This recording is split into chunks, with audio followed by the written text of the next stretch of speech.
think it makes us question whether segregation itself was really the cause of the feeling of inferiority in black children and in black people, as we thought.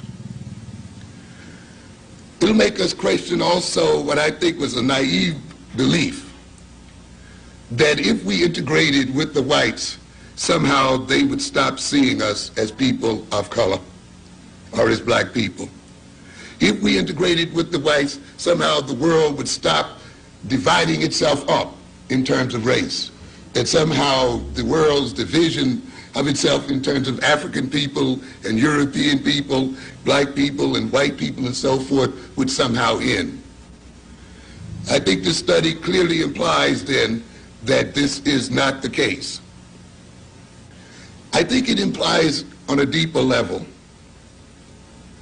that inferiority in black people is a political and social necessity. I often, in speaking to my colleagues and others who are interested in psychology, and of course in the current book that I'm trying to develop now, get across the idea of how black psychology differs, particularly black psychology at this time, differs from Eurocentric psychology. And I think one of the major ways that it differs from Eurocentric psychology is that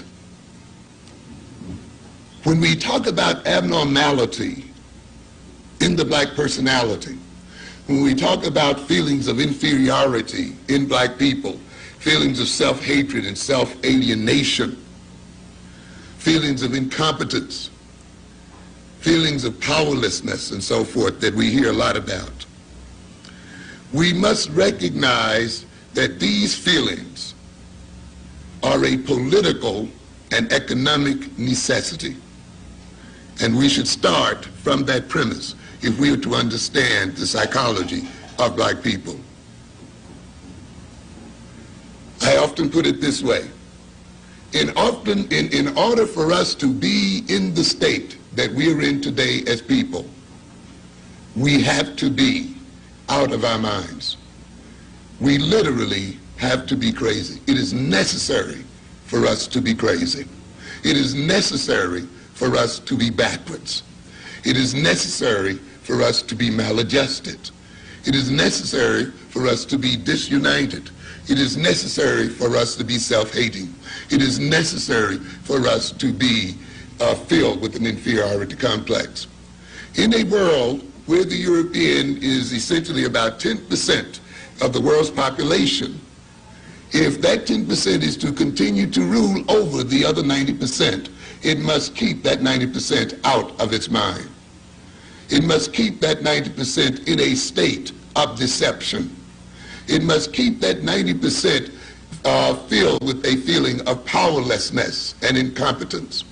If this 10% is to continue to consume more than 60% of the world's resources, if this 10% is to continue to rob African, Asian, and other nations of their material wealth, then it must keep those people in a state of maladjustment. And this implies then that no matter how much integration you may bring about, the feeling of inferiority must be a constant in the black personality.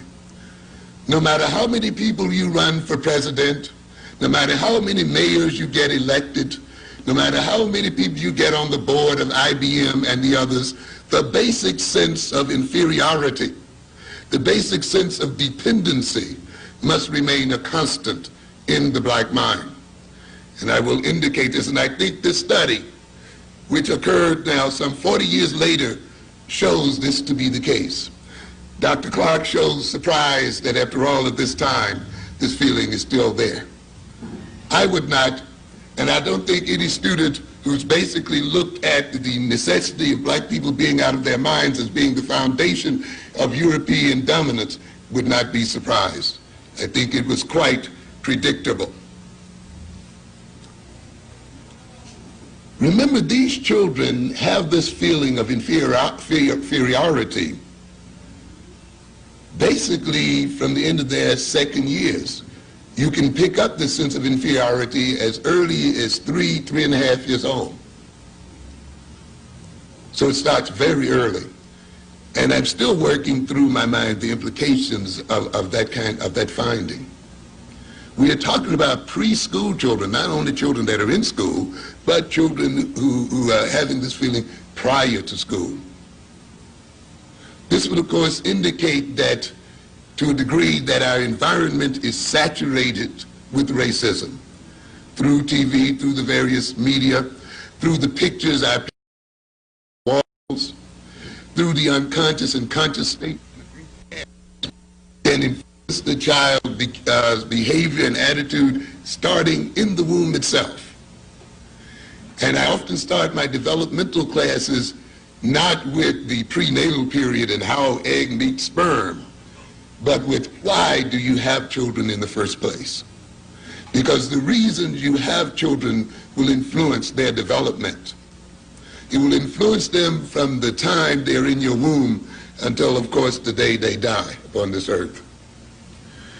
It would indicate then that, to a degree and in some way, the black community itself has been induced in helping to bring about a feeling of inferiority in its children. To a good extent, it is not so much the actions of racism that destroy us. The discrimination by white folk and Europeans, the kind of hatred that they express toward us as people that destroys us and gives us an inferiority complex. It is, to a good degree, how we as people react to these actions. Whether we believe the propaganda or not, whether we believe what the European actually has said. We cannot often control the behavior of other people, but we do have a greater control over how we react to that behavior. And to a good extent, the challenge of an Afrocentric education is to educate us in our tendencies to react. To a good extent, it would mean that the actions of racism apparently have induced some of us to accept racist propaganda and to really believe it, to internalize it. Once we internalize the propaganda, then we become social agents for the racists themselves. And to a good extent, then, the black family, once it internalizes the propaganda of Eurocentric racist, becomes a social agent for the racists and begins to produce the kinds of children that the racists want from the time of conception onward. It becomes instructive, you see, to look at a family not as something that just raises children, but a family, to a good extent, is the social agent of the society. It produces the kinds of children that the society says it needs and wants. The family looks out at the opportunity structure, at its own social position. It looks out at what it views as the future for its children, for its group, for its nation, and it inculcates those views into its children and rears its children in terms of those views, sometimes consciously and sometimes unconsciously. And in that way, it begins to create the children for the society. In a heavily segregated society, for instance, if your black boy or girl would have said some years ago that they wanted to be president of the United States or that they were going to be president of the United States, how many of us, by being realistic, would have discouraged that view? You know, ain't no black man going to be this or no black woman going to be that. Be real. And in the service of being real, by saying, well, I don't want him to be disappointed. I want to save him from racism and save him from the recognition one day that there are limitations to his aspirations. We quietly steer them toward a trade or a skill. Get this and get a job. So what's happening there? while it may have a realistic basis in a certain sort of way, you're also at the same time, though, creating the child's aspirations. You're also creating the child's motivations. You're creating the child's view of itself in line with the way the society is structured.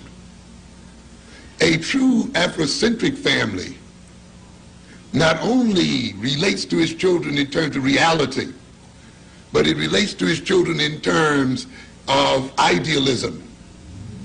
It relates in the sense that there is a world that it as an African family and we as an African people want to bring about. While the black man may not be president of the United States, it does not mean that he cannot rule the world. The true Afrocentric family then not only raises its children in terms of the so-called social realities, because it recognizes that social realities are things that men create themselves. And therefore it raises children to create a reality suitable to the advancement and development of black people. But an unconscious black family, an unconscious people, a people who fallen victim to racism, a people who fallen victim to a sense of inferiority, then will produce the kind of inferior children that the white society needs to continue its dominance in the world. And in this way, then, the black family and the black community and black leadership becomes allied with the dominant group and with the Eurocentric group. It is this kind of thing that we must come to become conscious of and to defeat consciously.